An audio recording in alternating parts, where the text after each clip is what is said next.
Pas de projet, pas d'ambition, pas de rêve. Ai-je un problème ? Pourtant, il me semble que je suis heureuse. Née à Valence en 1954, je suis très attachée à ma ville.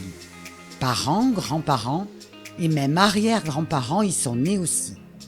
Côté maternel, ils étaient gérants du bar La Petite Vitesse, en face de la gare de Valence, établissement toujours existant.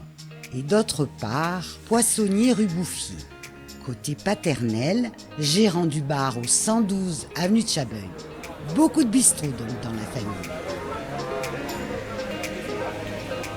Enfance heureuse, parents dynamiques, mais petite fille pas très souriante, souvent insatisfaite, qui rêve d'être en haut de l'affiche. Études d'infirmière à Grenoble, période douloureuse, loin de mon amoureux. 1975, mariage. Enfin une vie qui me paraît la mienne. J'ai mon logis que je décore à ma façon et j'invite la famille avec ma nouvelle vaisselle, cadeau de notre liste de mariage. Ouf, je me sens reconnue. 1977-1978, naissance de Thierry et Marion. Le bonheur est absolu. Ils n'ont que 18 mois d'écart. Je suis très occupée. Fini le vague à l'âme, cette période me rassérène.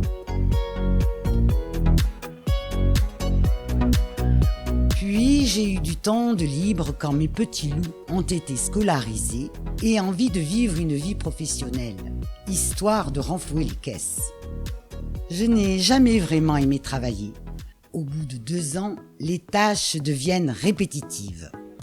Malgré mes réticences à devoir gérer les personnes enivrées, nous prenons la gérance du bar L'Alambic, avenue de Chabeuil.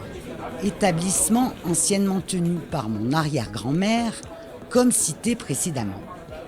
Rachel, l'arrière-grand-mère, servait des pots de vin aux clients qui jouaient aux boules sur les terrains à l'arrière du bar. Il restait encore de ces pots sur des étagères au fond de la cave. Ce bar s'était spécialisé en bières de tout pays et nous avions affaire à une clientèle jeune et attachante. À l'heure du déjeuner, débarquaient les lycéens de mon plaisir et le soir, les motards. 3 années agréables où mon ego a été nourri, rôle de confidente et souvent l'objet de nombreuses flatteries. Nous fêtons mes 30 ans avec notre clientèle fidèle et chaleureuse. 1985, gérance du snack-bar de la piscine Jean-Bouin, à ce jour sur le point d'être détruite. De nombreux Valentinois associent ce lieu à leurs joyeux souvenirs de jeunesse. Ambiance estivale, à nous le service des salades composées, steak frites, bâtons de glace Mr Freeze et bonbons à 20 centimes. Par vent du midi, planait une forte odeur de café de l'usine Pivard toute proche. Nos enfants, encore jeunes, adoraient piocher dans les bonbons et se baigner après le départ du public. Il faut préciser qu'à cette époque, les piscines privées étaient rares et Jean-Bouin était le lieu préféré pour se rafraîchir, jouer, se pavaner, rencontrer les copains, copines, les chaudes journées d'été.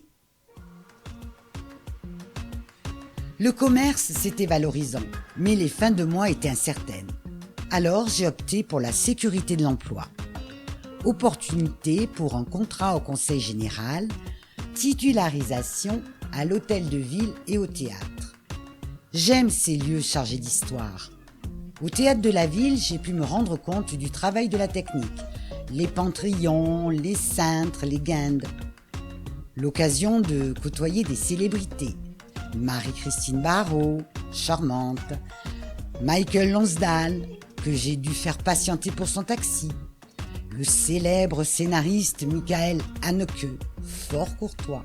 Et aussi Jeanne Birkin au festival d'été, qui souhaitait une écuelle pour faire boire son petit chien. C'est toujours croustillant de raconter ces anecdotes aux amis. Par ailleurs, mon mari m'a appris que son grand-père avait réservé une loge à l'année dans ce théâtre. Et ma grand-mère laissait ses 4 enfants à son mari pour venir voir les spectacles. 2008, mon fils décide de partir à pied pour faire le tour du monde avec 2 € par jour. Un aventurier dans la famille. Il y a 12 ans, ce type de projet étonnait beaucoup. Pendant 6 ans, contact uniquement sur Skype. Nous sommes à l'affût de la sonnerie de la messagerie.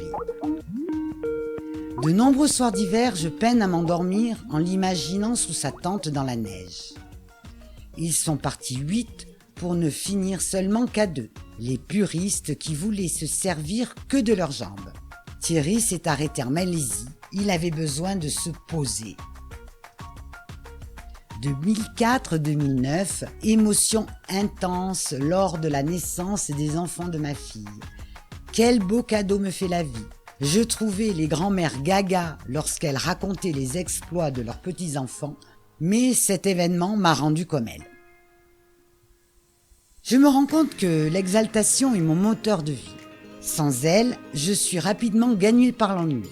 Alors, à moi les fêtes avec les copines, les anniversaires, les balades avec ma famille, la tribu intergénérationnelle, voir tomber la neige et les arbres en fleurs. Dame Nature me fait des cadeaux chaque jour. Capital Santé, encore bon, merci. Fouler mes 3 becs adorés, les voir chaque matin au lever du jour du plateau des Baumes et embrasser mon arbre chéri. Pause lors de mon footing, ou plus exactement ma gambade. Aujourd'hui la retraite. Pour mon départ, j'ai été comblée par mes collègues. Gros bouquet de fleurs, tenues de sport, outils de jardinage. Comme c'est bon de se sentir aimé. À ce jour, à moi la liberté. Fini les horaires. Et toujours pas de projet, pas d'ambition. Mais rassurez-vous, ce n'est pas indispensable au bonheur.